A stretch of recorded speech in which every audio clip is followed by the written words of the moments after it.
Your Locked On Penguins, your daily podcast on the Pittsburgh Penguins, part of the Locked On Podcast Network, your team every day.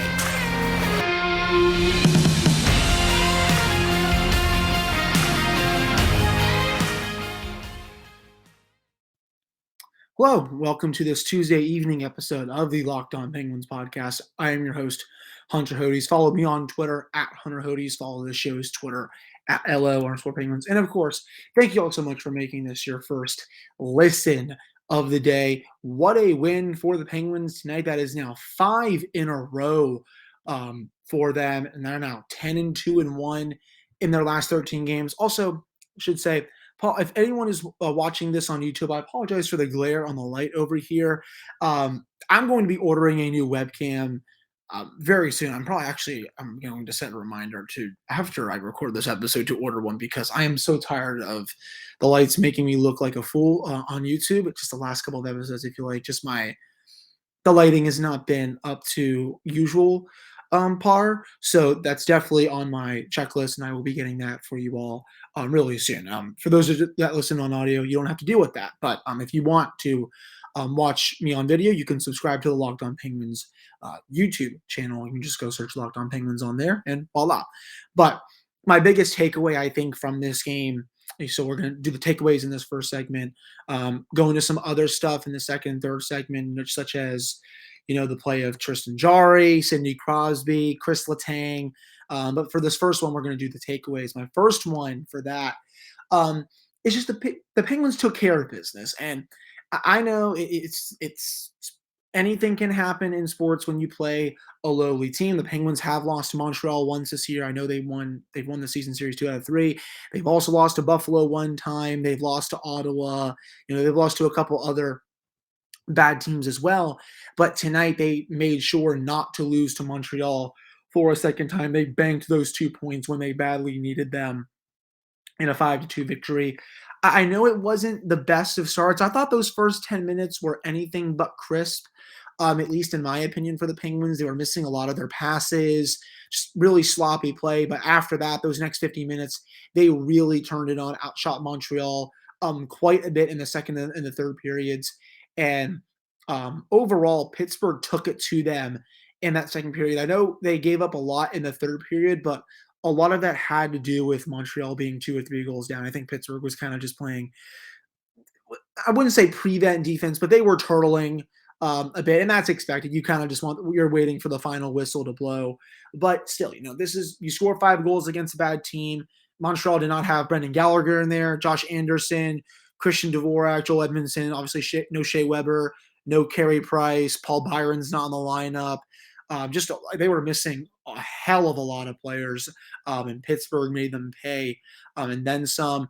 It was really nice to see Rodrigues get another goal tonight. I mean, he's on a 60-point pace this season. It's ridiculous because no one, not even myself, saw this coming from Erod. I mean, this guy's making $700K. Everyone before the season was like, you know what? We'd be cool with 25 to 30 points in a bottom 6 role, right?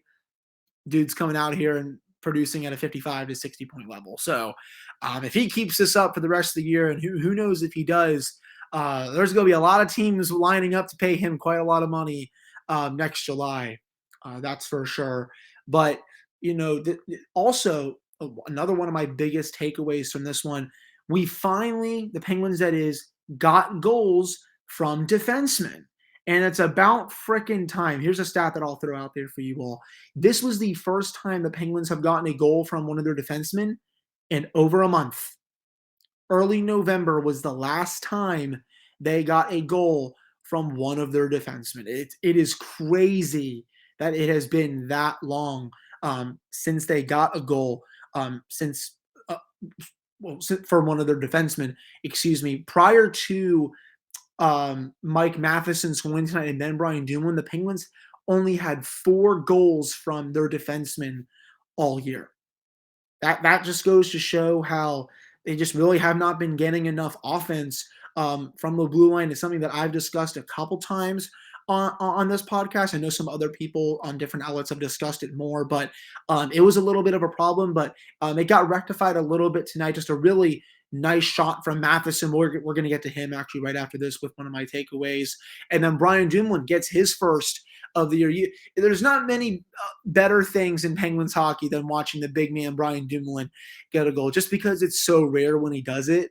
So just a really big rip from him from the point. Sidney Crosby extends his point streak, so he continues to kill it.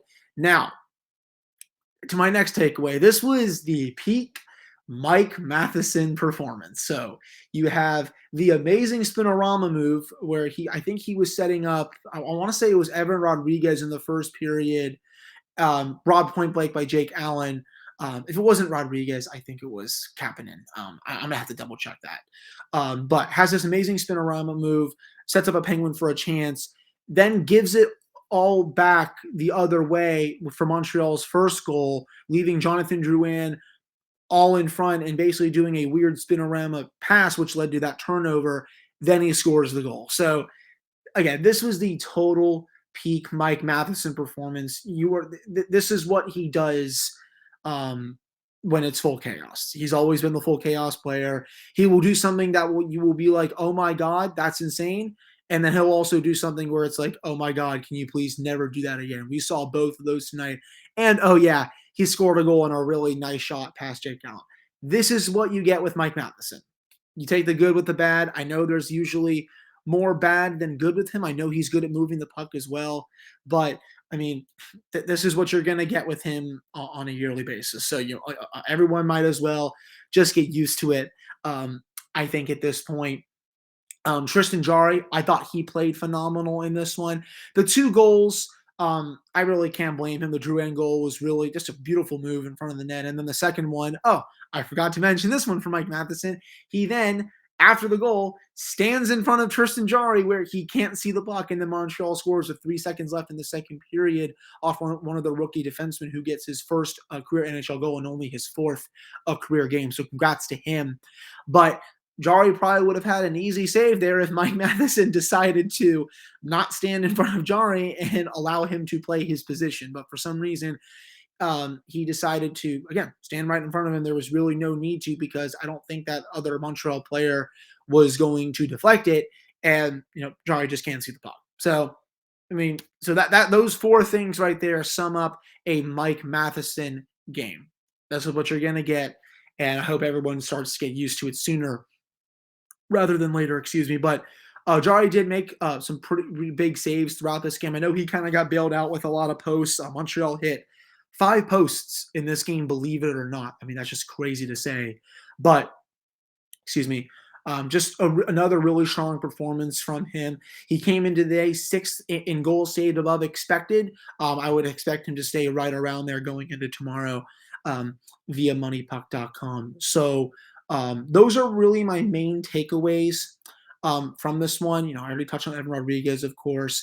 Nice to see Brian Boyle get on the board. That was only his 3rd goal of the season. And obviously, if this team does get healthy, he's probably not going to be in the starting lineup. We already had seen him start to be scratched with the team having everyone in the lineup except for Evgeny Malkin. I think once this team does get Gino, Brian Rust, and Jake Ensel back, I just don't see a place for Brian Boyle in the lineup. But still, that snipe that he had past Allen, what a rip. Gets it in the right above the right circle, fires it blocker side, top cheese. Nothing the goalie can do about that one. So really nice to see him get back on the offensive score sheet. It had been, I believe, over a month since he scored as well. So it's always nice when you have someone that is an extra when the team is fully healthy, of course, start to score. But those are my main takeaways from this game, at least. It's just trying to figure out the words here. You really can't read too much into it just because this is a team that the Penguins are expected to beat. That said, this team still is really good. They've won 5 in a row. They won 5 in a row before their little 3-game mishap. In front of this 13-game stretch, they're one of the hottest teams in hockey right now. Actually, during this 13-game stretch, no team has more points than the Penguins. So technically, they are the hottest team in hockey right now. They continue to stay ahead of the field in the in the playoff race. They're 6 points up on the 9th place team in the Eastern Conference right now. And again, These next 4 games for Pittsburgh present a really big opportunity for them to continue to bank points. They're still within striking distance of the top 3 in the metro of New York, Carolina, and Washington. They play Buffalo coming up at home on Friday. Then they go to New Jersey. They come home to play New Jersey again, kind of like the setup that we saw last year with a home and home. And then they have Philadelphia before the Christmas break. I'm not sure if Evgeny Malkin will play in one of those 4 games, but if he takes contact one of these next couple of days, it would seem to be more likely than not that Gino will suit up here at some point. But still a little more to get to for this episode of the Locked On Penguins podcast, including the power play mishaps, because don't really know what's going on there, especially on the 5-on-3. A couple Kris Letang stats to throw out at you all. A Kris Letang contract extension update. I'm gonna give my thoughts on the tweet that I saw from Pierre Lebrun of TSN, and a couple other things as well. But before we get to that, you listen to podcasts for the power of knowledge. You switch to Boost Mobile for the power of saving money. You can get 3 unlimited data lines for $30 a month per line and a free 5 gigabyte phone when you switch, so you can get the latest episodes of any podcast that you want. It's all on one of America's largest 5G networks. More power to save. That is Boost Mobile. There is a disclaimer. The free phone is limited to new customers and 1 per line. Additional restrictions apply. Offers coverage not available everywhere or for all phones and networks. See boostmobile.com for details. Now, the holidays are right around the corner, and finding the perfect gift can be tricky. Omaha Steaks makes it easy to send friends and family an unforgettable gift guaranteed to be loved. They have all kinds of steaks on their website. You can send someone a ribeye, a New York strip, a prime rib, filet mignon, whatever steak you want. Heck, there's even chicken on there that you can send people for the holidays for a nice dinner. Go to omahasteaks.com and enter NHL into the search bar to order the perfect gift package. For $99.99, you will get 24 entrees like the world famous bacon wrapped filet mignons, chicken breasts, sides, desserts, and so much more. When you use that code NHL, you'll also get an additional 8 Omaha Steaks burgers free with your order. We've all heard the reports about shortages and shipping delays, so do not wait. Order the perfect gift package today at omahasteaks.com, and you'll get 8 free burgers when entering the code NHL. Remember, achieve gifting greatness with Omaha Steaks. Incredible flavor, incredible value, and 100% guaranteed. omahasteaks.com with that keyword one more time, NHL. All right, we're back here on this episode of the Locked On Penguins podcast. I am your host, Hunter Hodes. Remember to follow me on Twitter at Hunter Hodes. Follow this show's Twitter at LO_Penguins. So, a couple big milestones tonight. This was Sidney Crosby's 400th career multi-point game. He is only the 13th player to do that in NHL history. 11 of the previous 12 are in the Hockey Hall of Fame. The other one that's not, Jaromir Jagr, because of course he is still somehow playing. His jersey will be in the rafters whenever he stops playing. But I think it'll be another 15 years at this point from Jagr. So congratulations to Sid on that. Continues to set more milestones. He's one of the greatest players to ever play this game. In my opinion, he'll be on hockey's Mount Rushmore when it's all said and done. Kris Letang, 600 career points. Congratulations to him. The best pure defenseman in this franchise's history. I know Paul Coffey played here for so many years, but I'll say it. I'll say it again for those that have not heard me say it. In terms of a franchise defenseman, there has not been a better one than Letang, both offensively and defensively. And we also got a contract update from TSN's Pierre Lebrun when basically during the intermission report of Penguins Habs. The original tweet came courtesy of Danny Shibery of DK Pittsburgh Sports, and he put out that LeBrun said that the Penguins are interested in extending Kris Letang, but on a shorter-term deal. LeBrun also says that Letang believes that he can play forever and would want something longer-term. Okay, so my thoughts on that, I would personally offer Kris Letang a 4 to 5 year deal and see if he bites. Because Letang right now makes $7.25 million. He signed that contract back in 2013 when Ray Shero was the general manager. I would give him 4 to 5 years around that cap number, if not a bit lower. I don't know if he's worth that kind of money at this point, even though he is playing at a really high level. You could certainly argue it, but do you really want that cap hit, to stay that way as he gets into ages, 36, 37, 38, heck, maybe even 39 or 40, his level of play will definitely dip for those years. So what I would do, again, 4 to 5 years, maybe if you can get him for 6 to 6.5 million per, that would be a really good contract. I personally am not interested in a 7 to 8 year term. We all saw what just happened with Nicholas Backstrom and Alex Ovechkin, especially with Ovi. He just signed his last contract that will take him to the end of his career in Washington. That was a 5-year deal. I know a lot more money than what Letang is going to get, but still, that's probably something with what you're looking at term wise. 4 to 5 years. 6 to 8, that's just, I disagree if Ron Hextall and Brian Burke would do that. So I'm not surprised that they would be looking at something shorter term. I mean, it makes sense because he is in his mid-30s now. I would assume they're going to try to do the same with Evgeny Malkin, maybe something 4 to 5 years.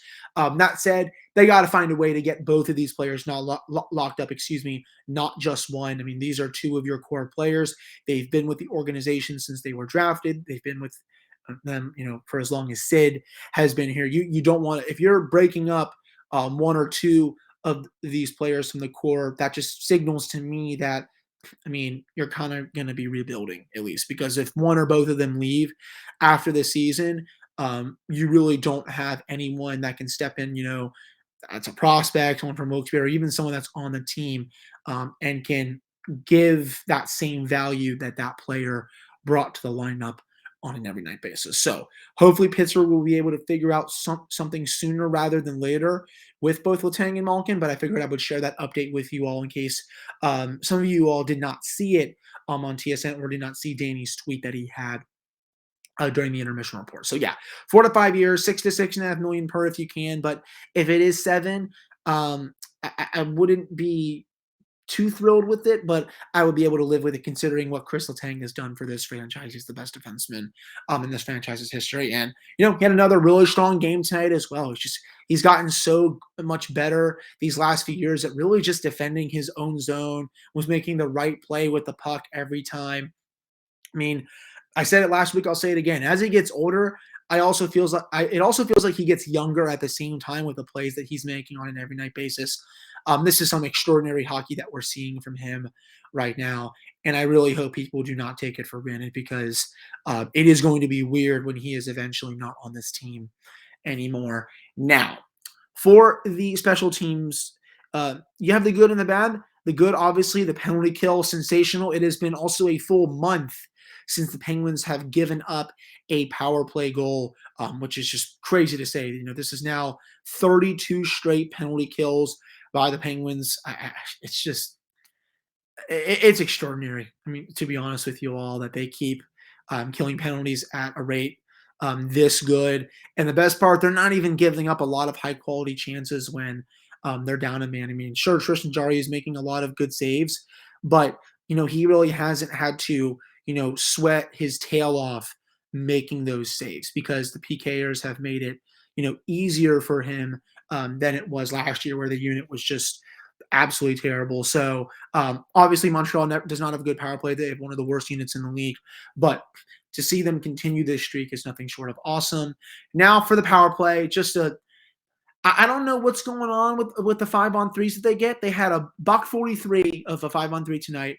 Yes, I understand that Jake Kensel's not out there. Brian Rust is not out there. Evgeny Malkin is not out there.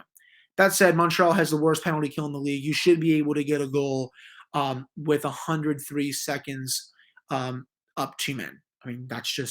That's how it should be. But the thing was, they weren't even getting good scoring chances during that 5-on-3. The puck was also bouncing off Evan Rodrigues' stick quite a bit. The passes weren't crisp. A lot of the shots were being taken from the point.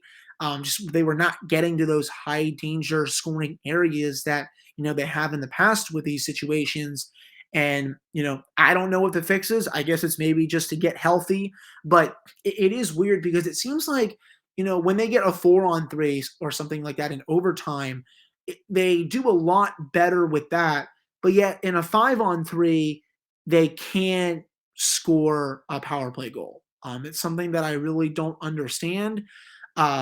I think it's a combination of things with they're overpassing, they're trying to be too cute, looking for the perfect play, but it's also that they're not getting back to the basics and getting to those high danger areas where they're parked in front of the net, right at the dots and everything like that. So I'm sure they'll have to do some more work on the 5-on-3 in practice. Hopefully, it'll get better once Evgeny Malkin comes back. But that wraps up this second segment of the Locked On Penguins podcast. Coming up in the next one, we're going to go around the league a little bit, but also I'll do a little preview of the game against Buffalo. That's on Friday. The Penguins have the next 2 days off before their game at home at PPG-Paints Arena.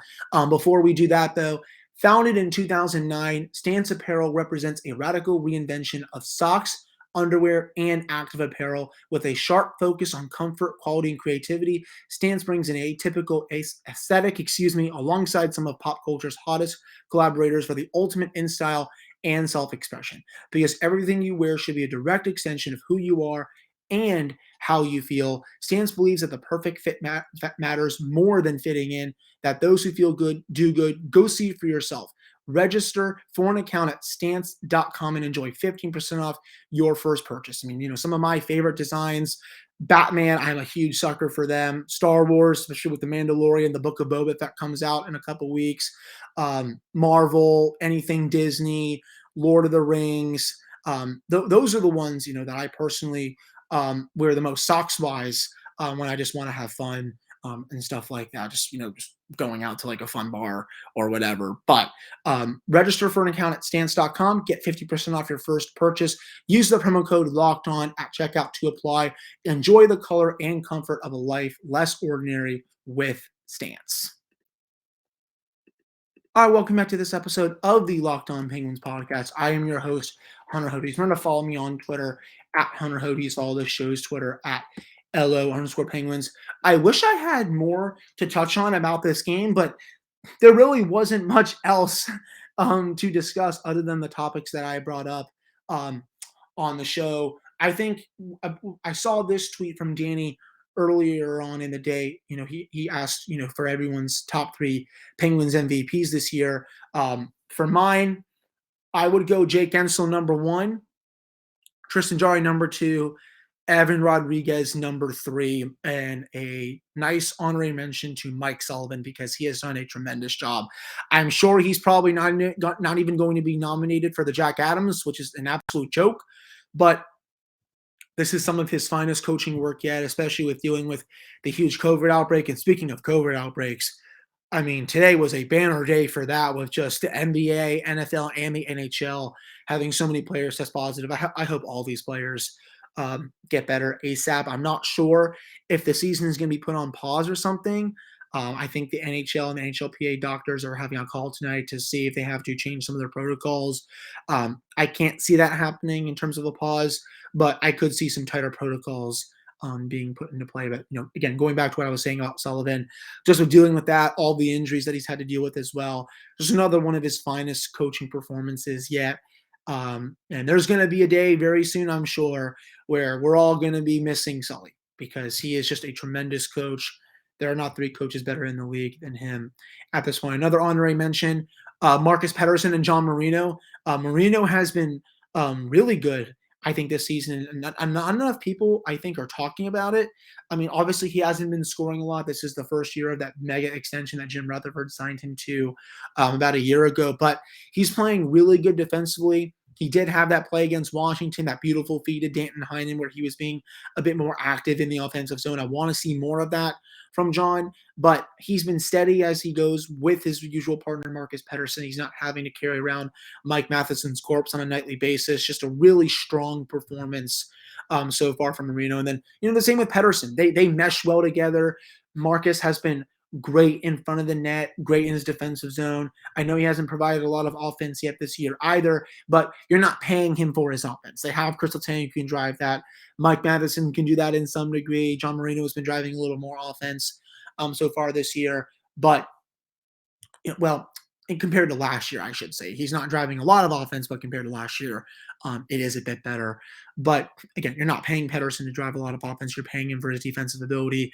He has been really good in that department, has some of the best underlying numbers, metrics-wise, defensively on the team. So those would be my honorary mentions for players.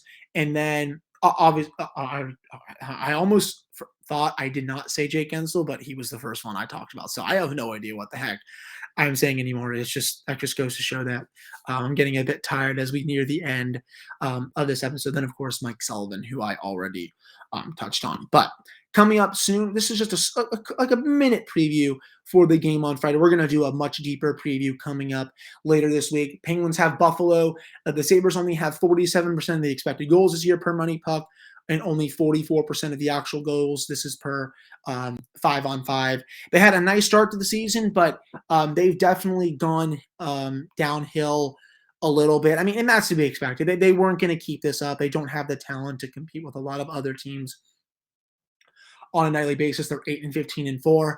Hopefully the Penguins will not get Dustin Tokarski like they did last time, because I know they didn't play well in those first 40 minutes, but they sure brought it in that last 20 and outshot Buffalo pretty badly in that final frame. They cut the lead in half, but the only reason they didn't tie the game, and they had numerous chances to do that, was because of the play of Tokarski. So not sure if he'll be playing that, but assuming what I was, oh my God, I just stuttered so badly at what I was going to say. But I'm totally blanking on this last sentence. Usually in this point, I would pause what I was going to say. So you're getting some great podcast stuff right now. But after what he did last time, there we go. I would assume Don Granato will go back to him for this game. Okay, there we go. I got it. That was probably very painful to listen to. I apologize for that. But hey, I appreciate everyone that listens to this podcast. So thank you all so much for listening and watching to this episode of the Locked On Penguins podcast. We'll have another one for you all on Wednesday. Big win for Pittsburgh, 5 in a row, 10-2-1 in their last 13. They're in that first wildcard spot, trying to make a run for that top 3. We'll see if they can make it 6 in a row on Friday against Buffalo at home. I'll see you all on the other side.